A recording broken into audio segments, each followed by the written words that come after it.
नमस्कार दोस्तों, news one India में आपका स्वागत है। यूपी चुनाव की सरगर्मियां तेज़ हो गई हैं और मुस्लिम को एज ए वोट बैंक देखा जाने लगा है।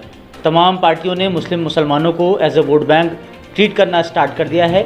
इसी मुद्दे पर आज हमारे साथ चर्चा करने के लिए देश के वरिष्ठ पत्रकार हिसाम सिद्दीकी और जदीद मरकज़ के संपादक हिसाम सिद्दीकी जी मौजूद हैं। आज उनसे हम बात करेंगे आखिर मुसलमान और मुस्लिम एज ए वोट बैंक और 2022 का उत्तर प्रदेश का चुनाव, आप इसे कैसा देखते हैं?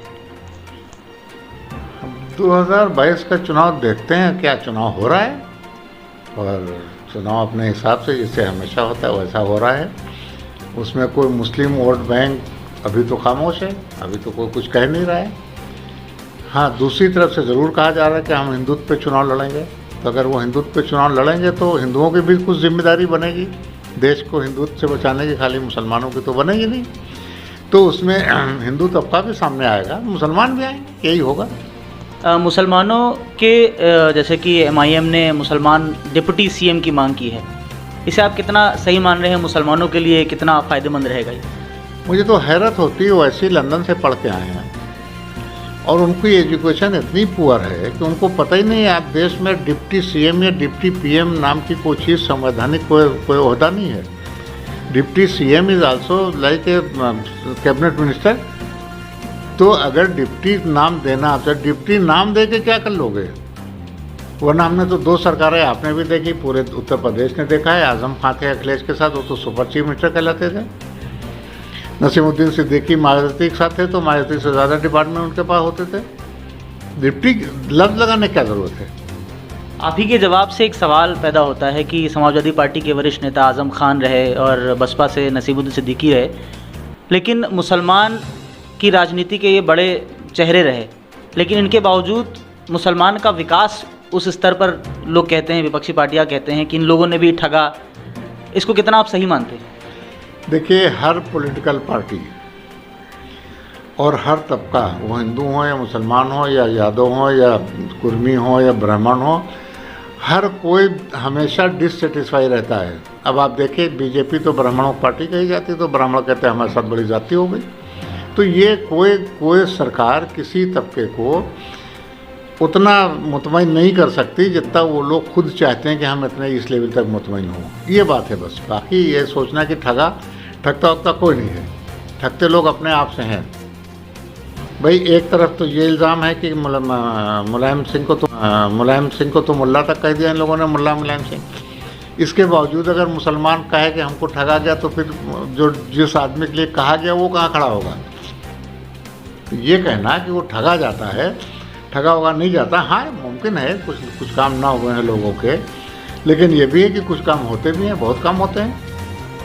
जैसे कि पिछला चुनाव बंगाल में हुआ, फिर MIM यहाँ अपना ताल ठोक रही है यूपी के चुनाव में। मुस्लिमों का जो बंटवारा है, कितना आप मानते हैं कि अगर मुसलमान वोट काटने का काम ये पार्टी करेगी MIM की नहीं, या मुस्लिम अपने विकल्प के तौर पे किस पार्टी को बेहतर माने? MIM उत्तर प्रदेश में 2% भी वोट नहीं काट पाएगी मुसलमानों का। और ये बता दूं आपको कि सिर्फ मुसलमान ही नहीं, हिंदुओं के भी कई ज़ातें ऐसी हैं जो वेस्ट बंगाल की तरह वोट करेंगे बीजेपी के ख़िलाफ़, तो उनके साथ मुसलमान भी करेंगे। ऐसा नहीं खाली मुसलमान करेंगे। एक भी वोट मुसलमान का बर्बाद होने वाला नहीं है इस इलेक्शन में। आप देखते रहिए। ये जो असदुद्दीन ओवैसी कह रहे हैं, भाई ओवैसी हैं क्या?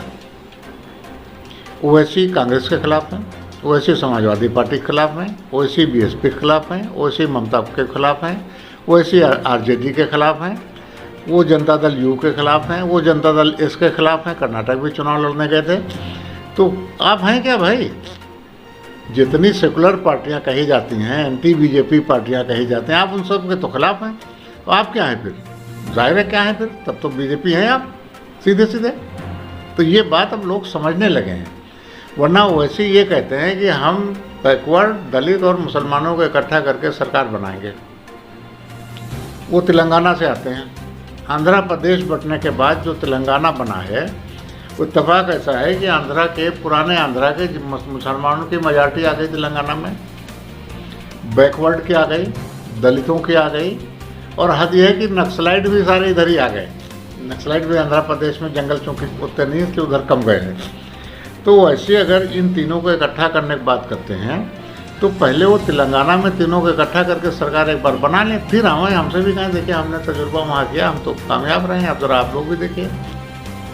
वो अपने यहाँ क्यों नहीं लड़ते सारी सीटें? अपने यहाँ तो हैदराबाद उनकी जो पार्लियामेंट्री कॉन्स्टिट्यूंसी है उसके बाहर उनकी एक भी सीट नहीं होती है, ना तो कोई उम्मीदवार खड़ा करते हैं ना कोई जीतता है। यहाँ चले जाते हैं जब हम मायावती इमरान सिंह के खिलाफ हैं, हम अखिलेश के खिलाफ हैं, हम मायावती के खिलाफ, हम ममता बनर्जी के खिलाफ, सबके मुखालिफ है ना वो, तो वो खुद क्या है फिर? आप मुझे बता दीजिए। फिर तो बीजेपी बचती है जिसके साथ हुआ है। तो आप इसे मतलब जो लोग विपक्षी बैकवर्ड की आ गई, दलितों की आ गई, और हद यह है कि नक्सलाइट भी सारे इधर ही आ गए। नक्सलाइट भी आंध्र प्रदेश में जंगल चौकी उतने नहीं, इसलिए उधर कम गए हैं। तो वैसे अगर इन तीनों को इकट्ठा करने की बात करते हैं तो पहले वो तेलंगाना में तीनों को इकट्ठा करके सरकार एक बार बना लें, फिर हमें हमसे भी कहें देखिए हमने तजुर्बा वहाँ किया, हम तो कामयाब रहे हैं, अब जरा आप लोग भी देखिए। वो अपने यहाँ क्यों नहीं लड़ते सारी सीटें? अपने यहाँ तो हैदराबाद उनकी जो पार्लियामेंट्री कॉन्स्टिट्यूंसी है उसके बाहर उनकी एक भी सीट नहीं होती है, ना तो कोई उम्मीदवार खड़ा करते हैं ना कोई जीतता है। यहाँ चले जाते हैं जब हम मायावती इमरान सिंह के खिलाफ हैं, हम अखिलेश के खिलाफ हैं, हम मायावती के खिलाफ, हम ममता बनर्जी के खिलाफ, सबके मुखालिफ है ना वो, तो वो खुद क्या है फिर? आप मुझे बता दीजिए। फिर तो बीजेपी बचती है जिसके साथ हुआ है।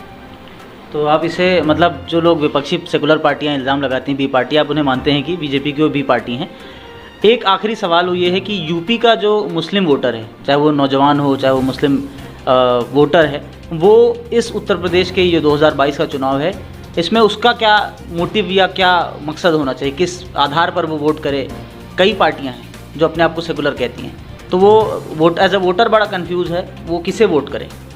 देखिए, मुसलमान हो चाहे हिंदू, वोट उसको करेंगे जो गैर बीजेपी ज़हनियत के लोग हैं। वो उस ऐसी ही पार्टी को वोट करेंगे जो पार्टी जीतती दिखाई देगी। वो ये सोचते हैं कि हमारा वोट बर्बाद नहीं होना चाहिए, जो जीत रहा हो उसको वोट करेंगे।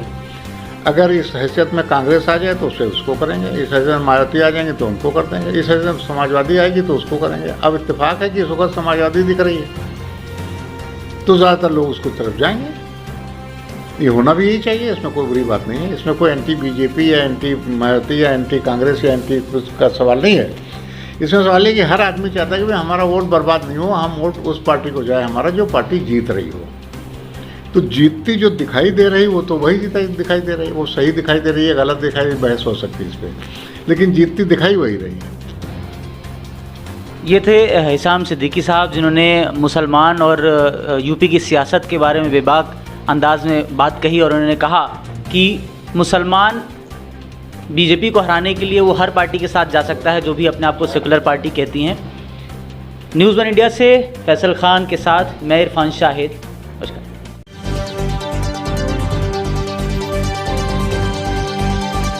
आप देख रहे हैं न्यूज़ वन इंडिया, निष्पक्ष खबर।